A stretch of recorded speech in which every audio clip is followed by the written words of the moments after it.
नमस्कार, मैं हूं सिकता देव। भारत सरकार ने बाकायदा अधिसूचना जारी कर 25 जून को संविधान हत्या दिवस घोषित कर दिया है। सरकार का कहना है कि 50 साल पहले इसी दिन शुरू हुई इमरजेंसी ने संविधान का गला घोंट दिया था। उसकी याद में यह दिन मनाया जाएगा। 18वीं संसद की शुरुआत से ही इमरजेंसी को लेकर बहस जारी है। दरअसल 2024 के चुनाव में विपक्ष ने लगातार संविधान पर खतरे की बात की, उसे बचाने की अपील की और कहा कि यह अघोषित इमरजेंसी है। ये शायद 2024 के नतीजों का असर हो कि सरकार को अब इस मुहिम की राजनीतिक काट खोजने की जरूरत महसूस हुई। यही वजह है कि 18वीं लोकसभा के पहले ही सत्र में लोकसभा अध्यक्ष ने इमरजेंसी के खिलाफ प्रस्ताव पास कराया। फिर राष्ट्रपति के अभिभाषण में इमरजेंसी की आलोचना की गई।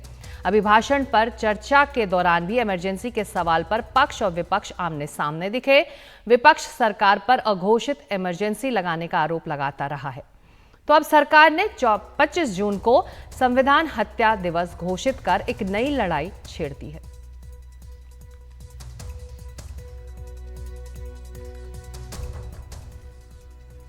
और प्रधानमंत्री नरेंद्र मोदी ने ट्वीट कर कहा है कि 25 जून को संविधान हत्या दिवस के तौर पर मनाना इस बात की याद दिलाएगा कि क्या हुआ था जब भारत के संविधान को कुचल दिया गया था।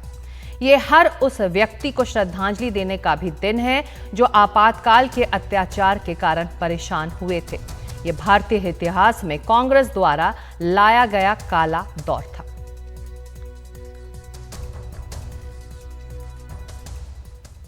और गृहमंत्री अमित शाह ने भी ट्वीट कर कहा है कि 25 जून 1975 को तत्कालीन प्रधानमंत्री इंदिरा गांधी ने अपनी तानाशाही मानसिकता को दर्शाते हुए देश में आपातकाल लगाकर भारतीय लोकतंत्र की आत्मा का गला घोंट दिया था। लाखों लोगों को अकारण जेल में डाल दिया गया और मीडिया की आवाज को दबा दिया गया था। केंद्र सरकार ने हर साल 25 जून को संविधान हत्या दिवस के रूप में मनाने का फैसला किया है। ये दिन उन सभी लोगों के विराट योगदान का स्मरण कराएगा जिन्होंने 1975 के आपातकाल के अमानवीय दर्द को झेला था।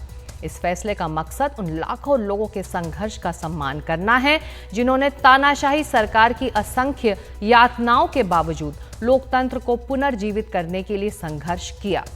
संविधान हत्या दिवस हर भारतीय के अंदर लोकतंत्र की रक्षा और व्यक्तिगत स्वतंत्रता की अमर ज्योति को जीवित रखने का काम करेगा ताकि कांग्रेस जैसी कोई भी तानाशाही मानसिकता भविष्य में इसकी पुनरावृत्ति ना कर पाए।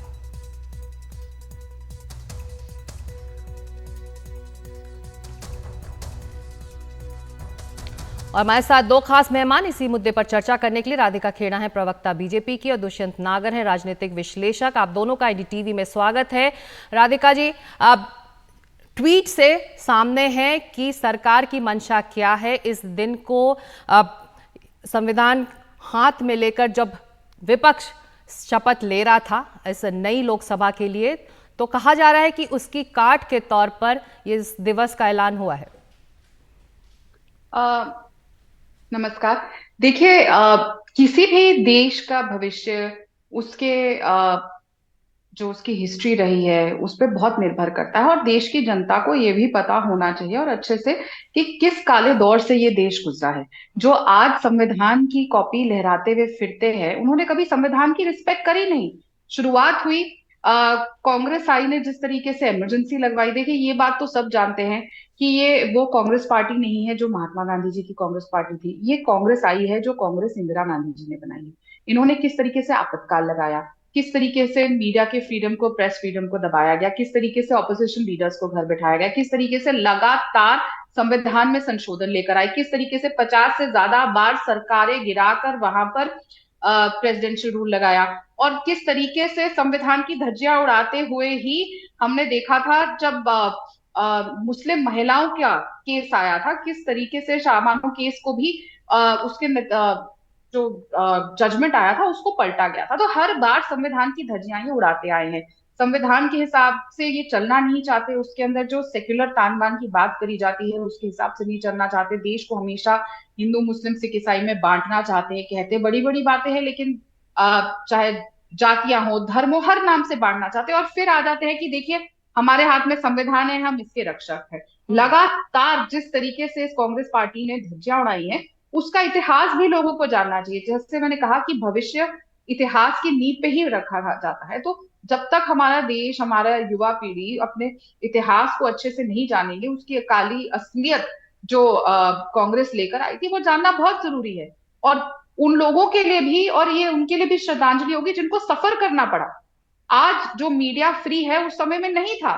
एक महिला ने चाहा कि यहाँ पे इमरजेंसी होनी चाहिए और उन्होंने लगा दी। किस तरीके से उन्होंने प्रेसिडेंट को भी मजबूर किया साइन करने के लिए इस बात पे कि आप इमरजेंसी लगाए। हम्म। उसके बाद किस तरीके से राजीव गांधी जी ने जब सरकार में आए, प्रधानमंत्री बने, इस बात को जस्टिफाई किया। ये कहा कि हमारा कॉन्स्टिट्यूशन कहता है, आपको याद होगा राजीव गांधी जी ये कहते थे कि हमारे कॉन्स्टिट्यूशन में लिखा हुआ है कि इमरजेंसी का प्रावधान है। आज भी अगर आप कांग्रेसियों से बात करेंगे तो वो कहेंगे हमारा कॉन्स्टिट्यूशन है वो प्रावधान देता है। जी।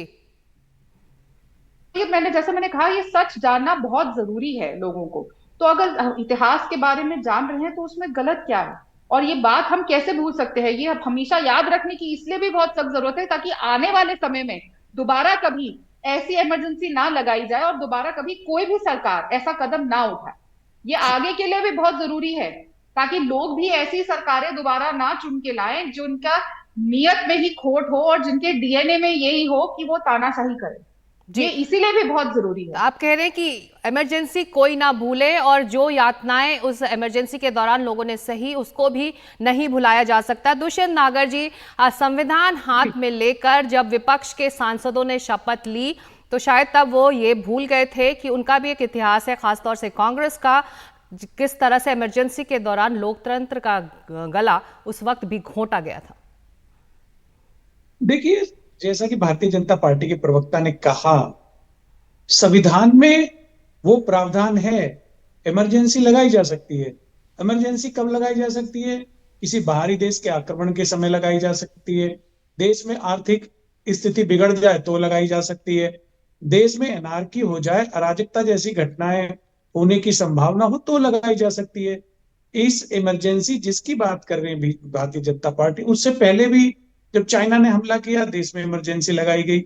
और रही भारतीय जनता पार्टी की बात कि जो भाजपा के प्रवक्ता कह रहे हैं कि कई बार राज्य सरकारों को बर्खास्त किया, जो राज्य सरकार अलोकतांत्रिक कार्य करे, संविधान से बाहर चले, उनको बर्खास्त कर देना पर चाहिए। दुष्यंत जी, हमको भी, बर्खास्त करने हम का सबको इस आत्मबल इतिहास की चाहिए। जानकारी है और भारतीय जनता पार्टी के पास में वो संविधान की भी आत्मबल जानकारी नहीं है। जरूर है कि संविधान में ये अधिकार है सरकार के पास इमरजेंसी लगाने के लिए, लेकिन किन आधारों पर उस वक्त इमरजेंसी लगाई उसकी भी हकीकत सबके सामने, वो इतिहास है और सामने है सबके। वो देखिए देखिए, भारतीय जनता पार्टी उस वक्त जनता पार्टी के नाम से सत्ता में आई थी, जनसंघ का विलय हुआ था, तो उन्होंने भी जांच आयोग बनाया था, उन्होंने भी कमेटी बनाई थी।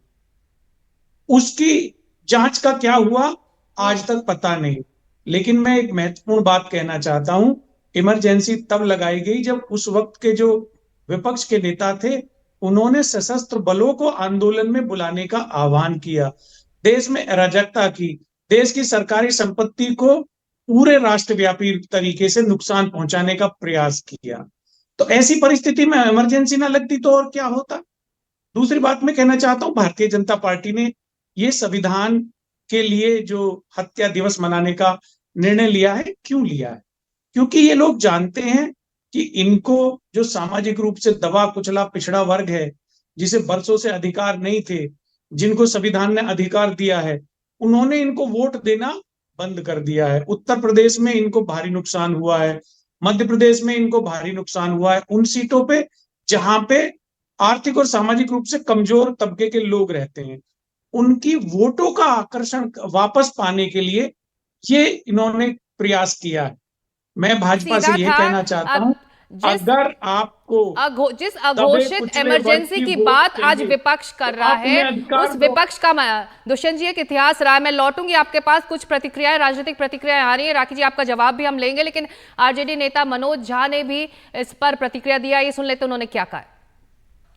मतलब मेरी पहला reaction, look who is talking, कौन बोल रहे हैं ये बात, जिन्होंने संविधान को तहस नहस करके रख दिया। फादर स्टैन स्वामी क्यों गए दुनिया से, बता पाएंगे? हमारे हजारों लोग क्यों जेल में हैं? ह्यूमन राइट एक्टिविस्ट क्यों जेल में हैं?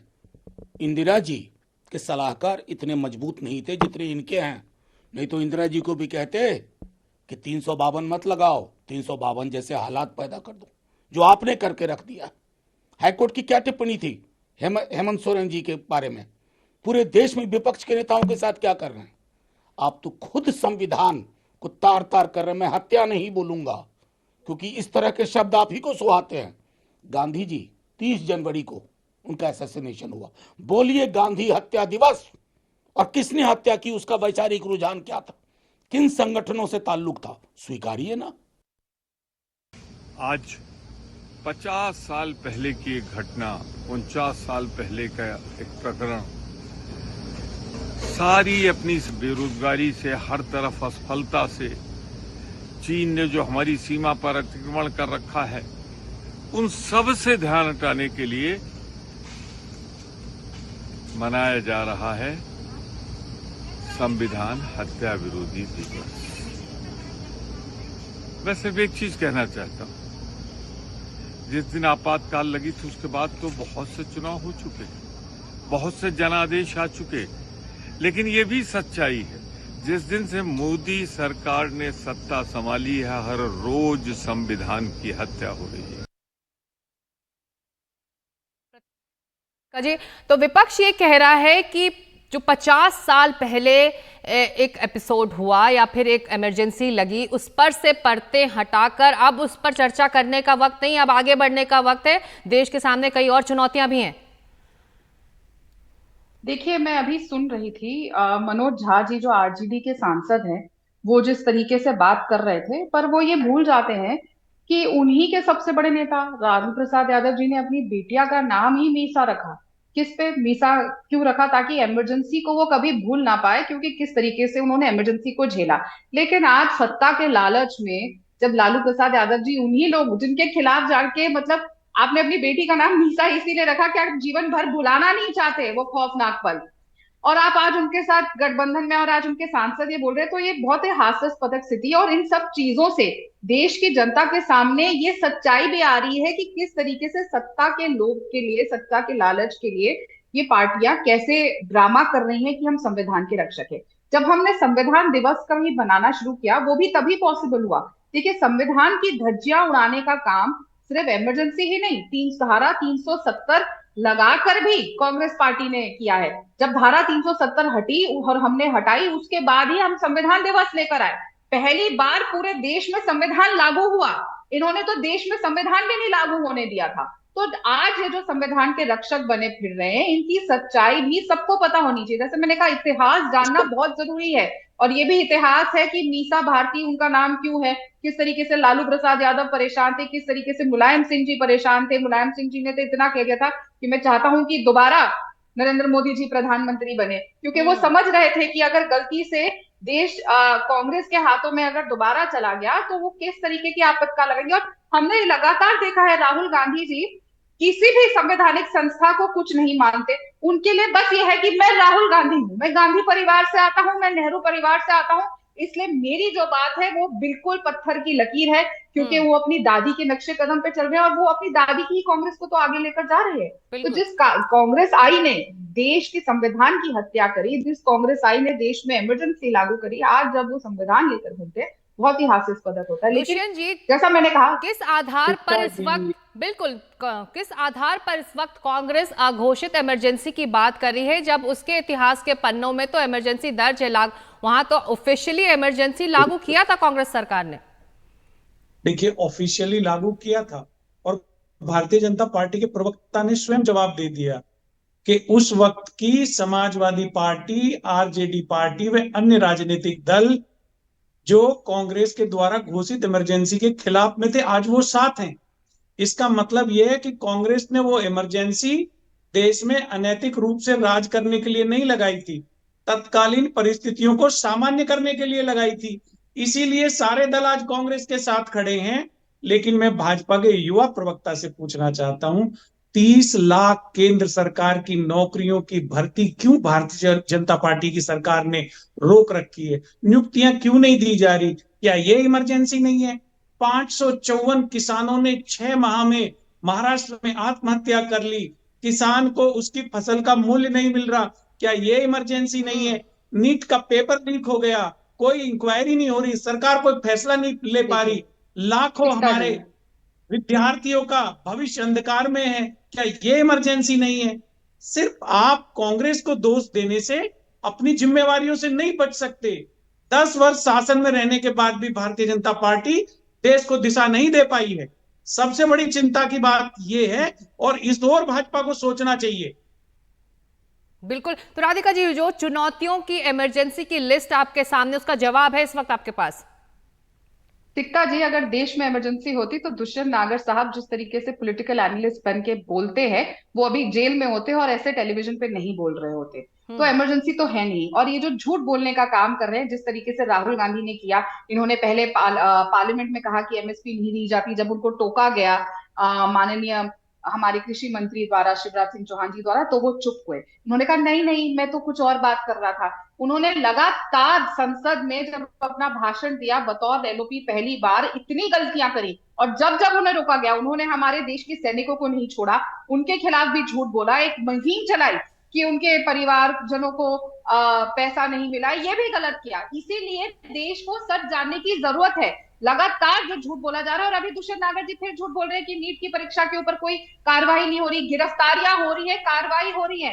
लेकिन मैं आपको गिनवा दूं दुष्यंत जी, वो लंबा इतिहास है कि कांग्रेस की सरकारों में और कांग्रेस के अलाइज इंडी गठबंधन की सरकारों में कितने पेपर लीक हुए हैं और क्या स्थिति रही है, और कभी कोई कार्रवाई नहीं हुई है, कभी कोई सिस्टम नहीं बना। हम सिस्टम बना के उसको दुरुस्त करने का काम कर रहे हैं। आप लोग तो कोई कार्रवाई नहीं करते थे। क्यों? छत्तीसगढ़ में अभी हाल ही की बात है, पीसीएस एग्जाम हुए, भूपेश बघेल के खास आदमी के परिवार के 5 लोग उसमें थे, और भूपेश बघेल ने बतौर टीवी चैनल में इंटरव्यू पे कह दिया मैं क्यों जवाब दूं, ये कोई कुछ नहीं हुआ। राजस्थान में पेपर लीक हुए, राहुल गांधी वहां नहीं गए। तो ये सिलेक्टिव आउटरीच करना बंद करिए। और सच्चाई ये है, अगर मैं फिर दोबारा बोल रही हूँ, अगर देश में घोषित इमरजेंसी होती तो दुष्यंत नागर साहब ना ट्विटर पे ट्वीट रहे होते, अब जो एक्स हो गया है, ना यहाँ बैठकर बोल पा रहे होते। और ये जितने so called Khan market journalist और जितने अपने आप को तथाकथित जर्नलिस्ट बैठ के ट्विटर पे लगे हुए हैं, वो सब जेल के अंदर होते और बोल नहीं पाते, जिस तरीके से जब इंदिरा गांधी जी ने किया था। और हम ये भी जानते हैं, और आप भी जानती होंगी सिक्ता जी, जब कांग्रेस की सरकारें रही है, किस तरीके से मीडिया को कंट्रोल किया जाता था।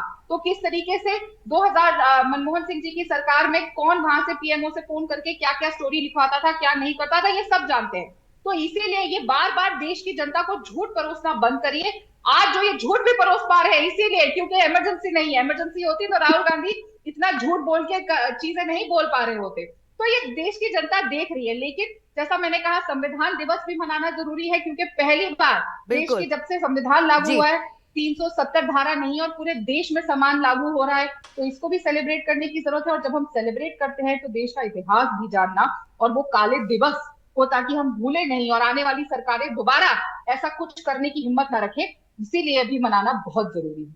तो विपक्ष की मॉरल पोजीशनिंग पर सवाल कर रही है बीजेपी की संविधान हत्या दिवस की अगर घोषणा हो रही है तो उस पर विपक्ष, खासतौर से कांग्रेस के सांसद, किस तरह से सवाल उठा सकते हैं जब उनका इतिहास भी कुछ इमरजेंसी से जुड़ा हुआ है। बहुत शुक्रिया इस चर्चा के लिए राधिका खेड़ा और दुष्यंत नागर, आप दोनों का। वक्त एक छोटे से ब्रेक का है। ब्रेक के बाद एनडीटीवी पर खबरें जारी रहेंगी।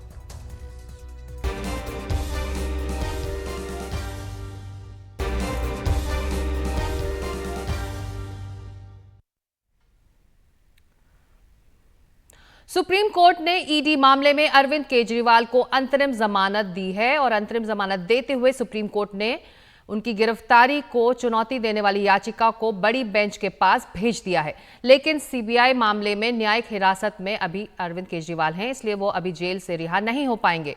सुप्रीम कोर्ट ने कहा है कि अरविंद केजरीवाल 90 दिनों से ज्यादा समय तक जेल में रहे। वो एक नवनिर्वाचित नेता हैं और ये उन पर निर्भर करता है कि वो इस पद पर बने रहना चाहते हैं या नहीं। और अरविंद केजरीवाल को अंतरिम जमानत देते हुए सुप्रीम कोर्ट ने कई शर्तें रखी हैं। 50,000 रुपए का जमानत बॉन्ड देना होगा उन्हें। वो मुख्यमंत्री कार्यालय और दिल्ली सचिवालय का दौरा नहीं करेंगे। वो आधिकारिक फाइलों पर तब तक हस्ताक्षर नहीं करेंगे जब तक ये जरूरी ना हो और दिल्ली के उपराज्यपाल की मंजूरी के लिए आवश्यक ना हो। वो केस में अपनी भूमिका के संबंध में कोई टिप्पणी नहीं करेंगे। वो किसी भी गवाह के साथ बातचीत नहीं करेंगे। मामले से जुड़ी किसी भी आधिकारिक फाइल तक उसकी पहुंच नहीं होगी और अंतरिम जमानत को बड़ी बेंच द्वारा बढ़ाया या वापस लिया जा सकता है। और सुप्रीम कोर्ट का जब यह फैसला आया, उस पर विस्तार से हमने जानकारी ली हमारे सहयोगी आशीष भार्गव और शरद शर्मा से। अरविंद केजरीवाल को ईडी के केस में अंतरिम जमानत मिली है, यानी कि जब तक सुप्रीम कोर्ट तय नहीं करता है बड़े सवाल को, तब तक अरविंद केजरीवाल उस केस में फिलहाल जमानत पर हैं। और अब सीबीआई केस में ही अगर वो उनको जमानत मिल जाती है आगे चलकर, तो वो बाहर आ सकते हैं। मेरे साथ मेरे वरिष्ठ सहयोगी आशीष भार्गव हैं, जो सुप्रीम कोर्ट से हमारे लिए तमाम खबरें लेके आते हैं और बहुत कानून के बहुत जानकार हैं। आशीष जी, एक बड़ा सवाल जो सुप्रीम कोर्ट ने आज कहा है और जो एक बड़ी टिप्पणी की है, जो आप बता रहे थे, वो ये है कि सुप्रीम कोर्ट ने कहा है कि महज पूछताछ के आधार पर, यानी इंटेरोगेशन के आधार पर किसी को गिरफ्तार नहीं किया जा सकता है। तो इसका मतलब बताइए कि क्या इसका मतलब वही है जो अरविंद केजरीवाल कह रहे थे कि कुछ लोगों के बयान ले लिए हैं और उन बयानों के आधार पर ही मुझे गिरफ्तार कर लिया है? क्या इसका मतलब यही है?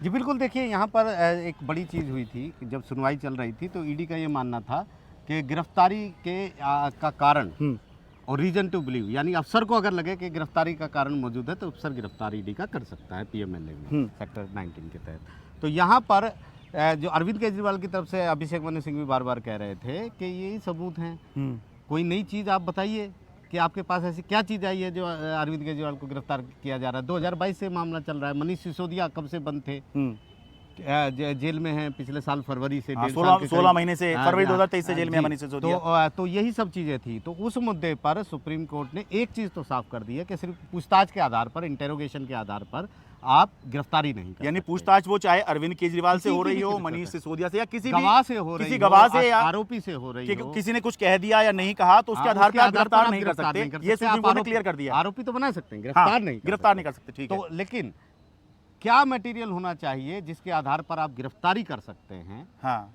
वो मटेरियल था कि नहीं था अरविंद केजरीवाल के केस में? ये तमाम चीज़ें हैं जो हैं वो लार्जर बेंच में, यानी 3 जजेस की बेंच में भेज दी गई हैं। वो इसलिए भेजी गई हैं क्योंकि पहले से पीएमएलए के मामलों में 3 जजेस की बेंच सुनवाई, यानी गिरफ्तारी की जरूरत थी या नहीं थी, क्योंकि केस तो पहले से चल रहा था।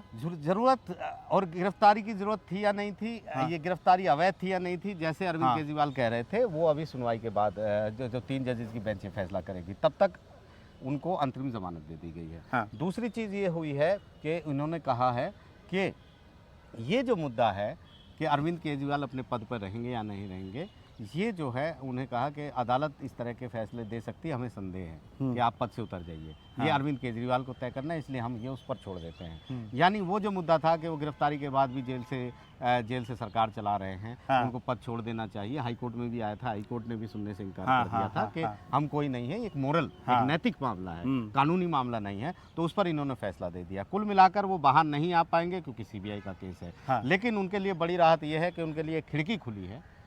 उस खिड़की में जो है जाली लगी है, तो आप बाहर देख तो सकते हैं लेकिन बाहर निकल नहीं सकते हैं जब तक वो जाली ना हटे। वो जाली जो है, वो जो सलाखें हैं, वो जाली जो है सीबीआई केस की हैं। तो ये एक बड़ी राहत है।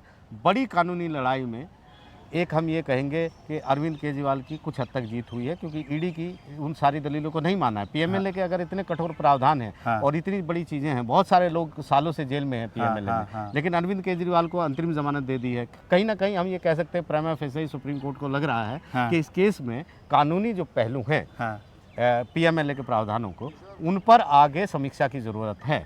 और तब तक वो समीक्षा की जरूरत है, तो वो अरविंद केजरीवाल को जमानत दे रहे हैं। तो बेनिफिट ऑफ डाउट अगर हम कहें, जब शंका सुप्रीम कोर्ट ने कर दी, तो शंका का जो असर है वो सीधे सीधे आरोपी के पक्ष में जा रहा है। और सुप्रीम कोर्ट से अंतरिम जमानत मिलने के बाद आम आदमी पार्टी ने बीजेपी पर तीखा हमला किया। दिल्ली सरकार में मंत्री आतिशी ने कहा कि केजरीवाल की रिहाई रोकने के लिए साजिश के तहत सीबीआई मामले में गिरफ्तार उन्हें किया गया। मैं आज भारतीय जनता पार्टी को ये कहना चाहती हूँ कि इस देश के एक के बाद एक हर न्यायालय ने आपके षड्यंत्र का पर्दाफाश किया। एक के बाद एक न्यायालय ने कहा है कि अरविंद केजरीवाल जी के खिलाफ सबूत नहीं है, और आज एक के बाद एक हर न्यायालय अरविंद केजरीवाल जी को जमानत दे रहा है। मैं भारतीय जनता पार्टी को यह कहना चाहूंगी कि अपना घमंड खत्म करिए, अपना अहंकार खत्म करिए, और बाकी पार्टियों के खिलाफ, लोकतंत्र के खिलाफ षड्यंत्र रचना बंद करिए। सत्य परेशान हो सकता है, लेकिन पराजित नहीं हो सकता। अरविंद केजरीवाल की ये जमानत आज पूरे देश के सामने ये साफ कर देती है कि अरविंद केजरीवाल सत्य के साथ खड़े थे, खड़े हैं और खड़े रहेंगे। आज जो फैसला आया है वो बड़ा स्पष्ट कर देती है कि जो तथाकथित शराब घोटाला भारतीय जनता पार्टी द्वारा जो रचित है वो पूरी तरीके से सुप्रीम कोर्ट ने उसको ध्वस्त कर देता है। वहीं बीजेपी ने केजरीवाल और आम आदमी पार्टी पर निशाना साधा है। दिल्ली से बीजेपी की सांसद बांसुरी स्वराज ने कहा कि केजरीवाल सत्ता के मोह में सीएम की कुर्सी पर अड़े हुए हैं, केजरीवाल को तुरंत इस्तीफा देना चाहिए। बांसुरी स्वराज ने कहा कि अरविंद केजरीवाल की जिद के कारण दिल्ली में संवैधानिक संकट की स्थिति पैदा हो गई है। हालांकि सुप्रीम कोर्ट ने कहा है कि वो एक निर्वाचित नेता हैं और ये उन पर निर्भर करता है कि वो इस पद पर बने रहना चाहते हैं या नहीं। इतना जरूर कहूंगी कि एक कॉन्स्टिट्यूशनल क्राइसिस और एक पॉलिसी पैरालिसिस उत्पन्न हो रहा है और माननीय मुख्यमंत्री अरविंद केजरीवाल जी की जिद के कारण कि वो सीएम के पद से त्यागपत्र नहीं देंगे। अब तो सुप्रीम कोर्ट का एक इशारा भी आ गया है, इसलिए नैतिकता पर उनको त्यागपत्र अवश्य देना चाहिए। कांग्रेस और आम आदमी पार्टी पे बस एक ही मुहावरा लागू होता है, चोर चोर मौसेरे भाई। इन्होंने अपने राजनीतिक स्वार्थ के लिए लोकसभा चुनाव में एक गठबंधन करा था जो जर्जर कर भुरभुरा गया जैसे ही इनका लोकसभा चुनावों में दिल्ली में खाता तक नहीं खुला। और इसी मुद्दे पर चर्चा करने के लिए हमारे साथ दो खास मेहमान, शेखर कुमार वकील हैं सुप्रीम कोर्ट के और साथ ही संदीप दुबे वकील हैं सुप्रीम कोर्ट के। आप दोनों का एनडीटीवी में स्वागत है। संदीप जी, अगर मैं आपसे शुरू करूं, आज के सुप्रीम कोर्ट के फैसले के बाद क्या ये कहना सही होगा कि ईडी मामले में जो भी आरोप तय हुए हैं या फिर जो भी मामला तय हुआ है अरविंद केजरीवाल के खिलाफ वो ज्यादा मजबूत दिखाई नहीं देता? देखिए, दो बातें महत्वपूर्ण है। पहले तो ये समझना होगा कि prevention of money laundering act जो 2002 है वो भारत के संसद द्वारा पारित किया गया एक अधिनियम है जिसका उद्देश्य था कि काले धन को सफेद करने से रोकना है। ऐसे केसेस में जो आज जो पीएमएलए के सेक्शन 45 है जिसके अंतर्गत अरविंद जी को अरेस्ट किया गया था, तो अगर अंतरिम जमानत किसी को मिलती, इसका मतलब ये नहीं कि केस खत्म हो गया। केस तो वैसे ही चलता रहेगा, केस अभी भी है और इसमें पुलिस ने चार्जशीट भी ईडी ने दाखिल करी है। इससे जो साफ साफ संदेश ये जाता है कि कुछ सवाल थे जो जज बेंच बैठी हुई थी उसके मन में कि क्या एक किसी चीफ जस्टिस के मन में भी ये सवाल होगा, जुडिशरी के मन में सवाल होगा, हर किसी के मन में क्या हम एक चुनी हुई सरकार जो मुख्यमंत्री के पद पे है पीएमएलए के सेक्शन 45 के अंतर्गत क्या उसे अरेस्ट कर सकते हैं, क्या लंबे समय तक उसे जेल में रख सकते हैं, क्या ये करना उचित होगा? तो ऐसे ही संशय में जो बेंच थी उसको ये लगा कि इस विषय को एक जो सेक्शन 45 है पीएमएलए एक्ट उसके ऊपर भी एक बड़ी विचार हो और लार्जर बेंच उसमें फैसला करे। तो ये अपने आप में एक बहुत अलग तरीके का मामला है और ऐसा मामला जिसमें मैं कह सकता हूँ उनको अंतरिम जमानत मिली है और उस जमानत के आधार पे वो बाहर अभी तो नहीं आएंगे, लेकिन अभी सीबीआई की जो केस है जिसमें उनको फैसला आना है, जिसमें 25 जून 2024 को केजरीवाल जी को सीबीआई ने अरेस्ट किया, उसके बाद क्या होता है ये बहुत निर्णायक होगा। लेकिन मुझे लगता है कि जो लार्जर बेंच का फैसला है वो नजीर साबित होगा और सबके लिए होगा, क्योंकि जब पीएमएलए एक्ट के सेक्शन 45 को प्रॉपर तरीके से लार्जर बेंच रखेगी कि ये कैसे इसका उपयोग ईडी कर सकती है नहीं कर सकती है, तो ये काफी महत्वपूर्ण विषय हो जाता है। तो राहत मिली है लेकिन रिहाई नहीं। लेकिन शेखर जी, जब आम आदमी पार्टी के नेता ये कहते हैं कि इसके पीछे साजिश है, लेकिन कानूनी प्रक्रिया तो चल रही है, सुप्रीम कोर्ट उन्हें अंतरिम बेल दे रहा है, लार्जर बेंच को रेफर कर दिया गया है, तो ऐसे में साजिश की गुंजाइश कहाँ होती है इस कानूनी प्रक्रिया में? सिक्ता जी, सबसे इम्पोर्टेंट ये है कि एक नॉर्मल क्रिमिनल केस में क्रिमिनल प्रोसीजर कोड फॉलो होता है, जबकि पीएमएलए में सेक्शन 45 जो है वो एक ट्विन कंडीशन रखता है और उसके अंतर्गत कोई भी कोर्ट जब तक सेटिस्फाई ना हो कि उनको वो निर्दोष ना लगे वो बेल नहीं देती। इस केस में अलग अलग कोर्ट्स ने समय समय पर अरविंद केजरीवाल को बेल दी और ईडी कहीं ना कहीं अपने तरफ से अपने केस को एक पुख्ता तरीके से कोर्ट के आगे कन्विंस नहीं कर पा रही। यही चीज संजय सिंह के भी केस में हुई। कि मेरिट्स पे वो आर्ग्यू नहीं कर पाए। आज सुप्रीम कोर्ट ने बहुत इंटरेस्टिंग बात कही कि रीजन टू बिलीव होना चाहिए आईओ के पास एज पर सेक्शन 19, जो कि जिसके तहत अरेस्ट किया जाता है किसी को पीएमएलए में, कि आईओ के पास एक रीजन टू बिलीव होना चाहिए कि दिस पर्सन इज गिल्टी। लेकिन ये ग्रेव सस्पिशन से बहुत अलग है। इस रीजन को रिकॉर्ड करना जरूरी तो है पर काफी ही नहीं है। यहां पर अरविंद केजरीवाल को अरेस्ट करने की जरूरत थी। आईओ के पास ऐसा रीजन टू बिलीव था जो कि बहुत पुख्ता था। ये अब तक ईडी प्रूव नहीं कर पाई। देखिए, जब कानून से किसी भी एजेंसी को बहुत ज्यादा पावर मिल जाती है किसी भी व्यक्ति की स्वतंत्रता के खिलाफ, तो उस एजेंसी की जिम्मेदारी उतनी ज्यादा होती है कि उस कानून का इस्तेमाल करने से पहले बहुत पुख्ता सबूतों के साथ चले। चाहे 20 मई का ऑर्डर आया हो न्याय बिंदु जो स्पेशल जज थी, उसके बाद चाहे सुप्रीम कोर्ट का ऑर्डर आया है, इससे पहले जो इंटरम बेल सुप्रीम कोर्ट ने चुनाव के टाइम पे भी दी थी। अगर ईडी कहीं कोई पुख्ता सबूत रख पाती तो ये चीजें संभव नहीं। पहली बात, सुप्रीम कोर्ट ने आज स्पष्ट कर दिया कि अरविंद केजरीवाल से कोई ऐसा खतरा नहीं है कि वो सबूतों को टैंपर करेंगे। उनकी स्वतंत्रता को बाधित करना अभी सही नहीं है। एक भी सरकार के मुख्यमंत्री है और ईडी को ऐसे मामले में तो एक स्पेशल प्रिकॉशन रखनी चाहिए थी। ईडी बिना किसी सबूत से, जो आज का जो जजमेंट है उससे बड़ा क्लियर हो रहा है कि ईडी बिना किसी पुख्ता सबूत के एक चुनी हुई सरकार के मुखिया पर हाथ जो उन्होंने डाला है, इससे पूरे देश को ऐसा लग रहा है कि ये पूरा का पूरा एक राजनीतिक मामला है। ईडी की क्रेडिबिलिटी, चाहे हेमंत सोरेन का केस हो चाहे संजय सिंह का हो, बार बार जो है वो खतरे में आ रही है। क्या कारण है कि जो सारे विपक्ष के नेताओं के खिलाफ केस चल रहे हैं, अमित शाह जी कहते हैं कि नहीं जी हम केस वापस नहीं ले रहे हो, केस पेंडिंग है। तो अगर केस पेंडिंग है तो जिस ईडी जो जिस फाइनेंस मिनिस्टर को रिपोर्ट करती है वो फाइनेंस मिनिस्टर एक्शन क्यों नहीं लेता कि आप इतने दिनों से केस को पेंडिंग कराओ, आपकी इन्वेस्टिगेशन खत्म नहीं हो रही। जितने कहते हो ये घोटाला नहीं है, उससे ज्यादा खर्चा तो आज तक जांच में पर शेखर जी, दो एजेंसियों के पास ये मामले हैं, दो अलग अलग मामले उनके खिलाफ चल रहे हैं, तो कहीं ना कहीं कुछ तो आधार होगा, कुछ सबूत होंगे, कुछ विटनेस होंगे जिसके आधार पर दोनों एजेंसियों की कार्रवाई आगे बढ़ रही है। सिकता जी, यही बहुत एक इंटरेस्टिंग पॉइंट है और जो देश की जनता के लिए समझना बड़ा जरूरी है कि नॉर्मल कानून में जो क्रिमिनल लॉ है, you are not guilty until prove. लेकिन पीएमएलए में एक आईओ की अगर ओपिनियन बन जाती है कि यू आर गिल्टी, तो अब सारा का सारा बर्डन ऑफ प्रूफ एक्यूज के ऊपर है कि वो प्रूव करे कि मैं गिल्टी ना हूं। अभी आज के आदेश में कोर्ट ने यही कहा कि आईओ को अगर लगा कि ये गिल्टी है, आईओ ने केस बना दिया और आपने जेल के अंदर भेज दिया। लेकिन क्या आज तक जांच पूरी हुई है?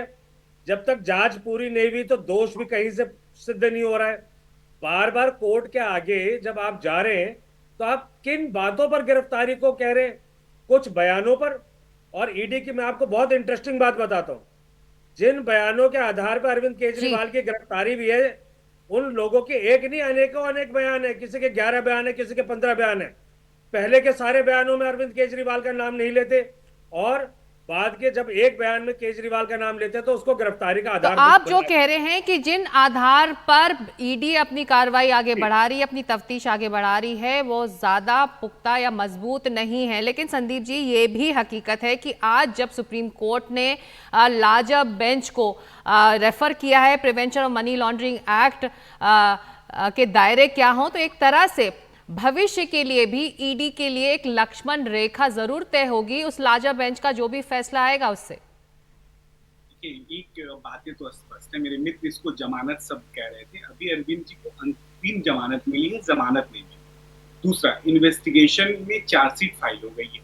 तीसरी जो सबसे महत्वपूर्ण बात है, जो ये बेंच संजीव खन्ना सर और दीपंकर दत्ता जी की जो पीठ थी, उन्होंने जो आज फैसला दिया, उन्होंने इस फैसले को, ये उनका अंतिम फैसला नहीं, उन्होंने कहा कि जो लार्जर बेंच तय करेगी वही मान्य होगा। तीसरी बात, चौथी बात कि हम स्वयं ही कहें कि हम दोषी हैं और स्वयं ही कहें हम निर्दोष हैं। अब ये न्यायालय में मामला है, तो न्यायालय जिसको दोषी ठहराएगी या जिसको निर्दोष साबित करेगी वही निर्दोष और दोषी साबित होगा। जो चार्जशीट आई है उसमें साफ साफ मुख्यमंत्री जी को दोषी साबित किया गया, उसमें दोष मुक्त नहीं किया गया है। तो मेरे मित्र शेखर भाई जो विषय रख रहे थे वो डिफरेंट तरीके से रख रहे थे और वो पैरवी कर रहे थे कि अरविंद जी निर्दोष हैं और या दोषी हैं या नहीं। ये कोर्ट पे हम लोग को छोड़ देना चाहिए, कोर्ट जो तय करेगी वो हम सबको मानना है। इसमें सबसे महत्वपूर्ण बात जो आज की मैटर में सिक्ता जी है वो है पीएमएलए जो एक्ट है उसकी सेक्शन 45। ये लार्जर बेंच में जाने के बाद दूध का दूध पानी का पानी हो जाएगा कि अधिकार क्षेत्र में कौन किसको कितनी जिम्मेदारी मिली है और कौन अपनी जिम्मेदारी का बखूबी पालन कर रहा है या नहीं कर रहा है और किन किन परिस्थितियों में ईडी क्या क्या कर सकती है। तो ये हम सबके लिए अच्छा है। ये अरविंद जी की हार और जीत से नहीं देखना चाहिए, भाजपा या आम आदमी पार्टी की हार जीत से इसका कोई लेना देना नहीं है, क्योंकि ये समझना चाहिए कि अंतरिम जमानत मिली हुई है, इसमें आप कहीं जमानत पे नहीं है। जैसे ही लार्जर बेंच जो फैसला करेगी वो फैसले के हिसाब से तुरंत आपको मानना होगा। अगर वो रद्द कर देती है तो आपको तुरंत जेल जाना होगा। दूसरी जो इसमें महत्वपूर्ण बात है कि कंडीशन लगाई है, जो ये आपको अंतरिम जमानत मिली है वो कंडीशन के साथ मिली। और सबसे पहले जब आपका शो स्टार्ट हुआ तो एनडीटीवी ने जनता के बीच समस्त जनता के बीच वो कंडीशन पढ़े बताए। तो मेरे शेखर भाई कह रहे हैं कि अनकंडीशनल है, ऐसा है वैसा है। तो हमें ये समझने की अभी जरूरत है कि हम जो फैसले का इंतजार कर रहे हैं वो लार्जर बेंच का जो फैसला आएगा सिक्ता जी वो काफी महत्वपूर्ण हो जाएगा कि वो लार्जर बेंच क्या कहता है। अभी सबसे बड़ा प्रश्न एक तरह से लार्जर बेंच का फैसला जो हमें बार बार कह रही हूँ लक्ष्मण रेखा जो ईडी के लिए एज ए एजेंसी वो भी तय करेगा। और एक दूसरा बड़ा जो सवाल है जो बार बार बीजेपी उठा रही थी कि अरविंद केजरीवाल को मुख्यमंत्री बने रहना चाहिए या नहीं, तो इस पर भी सुप्रीम कोर्ट ने अपनी राय रख दी है कि वो एक निर्वाचित नेता हैं, ये कोई कानूनी पहलू नहीं है, ये एक मौलिक पहलू है, एक नैतिक पहलू है। वो फैसला खुद कर सकते हैं कि उन्हें क्या करना चाहिए। संदीप जी देखिए ये बात महत्वपूर्ण है कि हम सबके अच्छे बुरे कर्म से हमारा राष्ट्र प्रभावित होता है। हम सबको अपने समाज के लिए देश के लिए अच्छा सोचना और अच्छा करना चाहिए।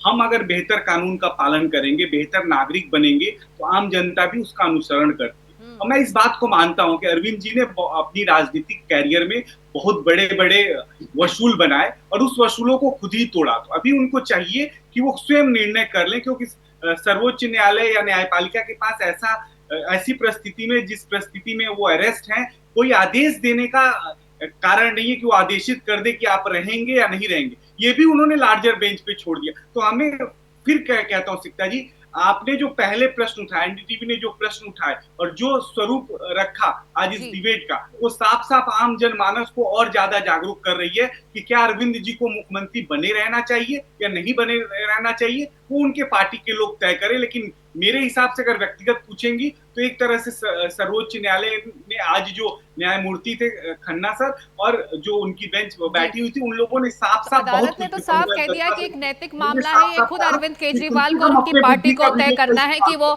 इस पद पर बने रहना चाहते हैं इन तमाम मामलों के बीच, इन तमाम कानूनी कार्रवाई के बीच। बहुत शुक्रिया शेखर कुमार और संदीप दुबे आप दोनों का इस चर्चा में शामिल होने के लिए। हम ले रहे एक छोटा सा ब्रेक, लौट रहे इस ब्रेक के बाद।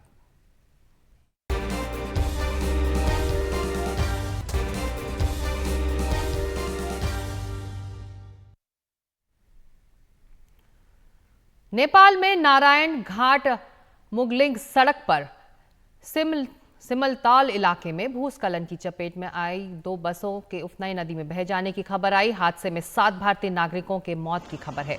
60 से ज्यादा यात्री लापता हैं। तलाशी अभियान जारी है। प्रशासन की टीम बस तक पहुंच गई है। राहत और बचाव का काम इस वक्त वहां जारी है।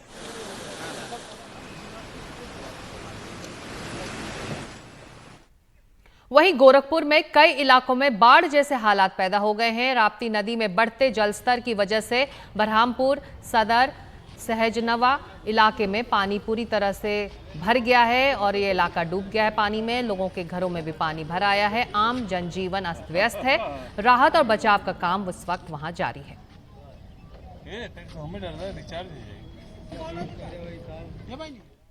और अब खबर मुंबई की, जहां पर भारतीय मौसम विज्ञान विभाग ने मुंबई के लिए ऑरेंज अलर्ट जारी किया है। अलर्ट में शुक्रवार और शनिवार को भारी से बहुत भारी बारिश का अनुमान लगाया गया है। फिलहाल शहर में भारी बारिश होने की वजह से मुंबई के किंग सर्कल इलाके में पानी भर गया है। नवी मुंबई क्षेत्र के कई हिस्सों में रात भर हुई लगातार बारिश से भी कई इलाके जल में डूब गए।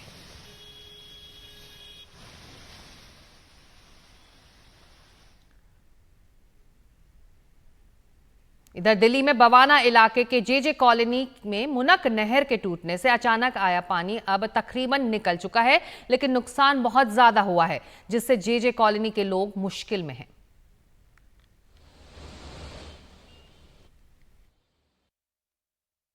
मेरे छोटे छोटे 2 बच्चे हैं। अगर हमारा घर बैठ गया या टूट गया, पीछे से आप जाके देख सकते हैं, अगर इसका नुकसान हो गया हम भी जाएंगे, हमारे बच्चे भी जाएंगे, इसका भुगतान कौन करेगा? नहर का तो अभी कोई ठीक नहीं है, से कब तक चलेगा नहीं चलेगा, फिर आ जाएगा, फिर वही हाल होगा। इनमें तो कोई देखने वाला है नहीं, सुनने वाला है नहीं। कहीं कहीं जगह जगह पे पानी भरा हुआ है, थोड़ा बहुत राहत मिली है। आज काम पे जा रहे हैं, वो भी देखते हैं, पानी में डूब के थोड़ा जाना पड़ेगा, घुसना पड़ेगा, तभी जा रहे हैं। चल से नुकसान हुई, थोड़ा बहुत तो होता ही है, सब कुछ के कुछ भीग जाता है, सड़ जाता है। बेचने के लिए थोड़ा बहुत सामान रखे थे, वो भी थोड़ा डूब डाब गया, अब क्या करा जाए। कल हमारे घर में पानी एकदम रात में अचानक से आया गया, परसों रात में अचानक से 12-1 बजे करीबन। सर जी हमारे इतने पानी हो गया था, करीबन सारे बचने के कारण सब इधर उधर भागे, कितनों की तो हादसा हो गया। एक बुढ़िया आंटी मर गई हमारे इधर। पानी निकल गई है, लेकिन पीने उन्हीं की पानी की परेशानी, लेटरिन बाथरूम की परेशानी है, कैसे रह जाए? नहीं, पानी उनी नहीं है। यहाँ पे हालात तो अभी ठीक है, लेकिन यही है जो अभी सफाई नहीं हुआ। ये हमारा हालात बहुत मैंने बेकार चल रहा है। इसलिए राशन वाशन भी रखे थे, वो सब दह गया, कुछ पैसा भी था वो भी दह गया, कपड़ा लत्ता बच्चा का हमारा दह गया। मैं कमाने वाला एक हूँ, बस ये बच्चा सब 2 खाने वाला है, 3। ये हमारे हालात बहुत ख़राब है। सरकार से क्या उम्मीद करें, कोई हमारा जो नुकसान हुआ है वो दे देगा तो सही रहेगा। गरीब आदमी उतना क्या कर पाएंगे हम। आज 5 की बात में इतना ही, लेकिन एनडीटीवी इंडिया में लगातार खबरें जारी रहेंगी। नमस्कार।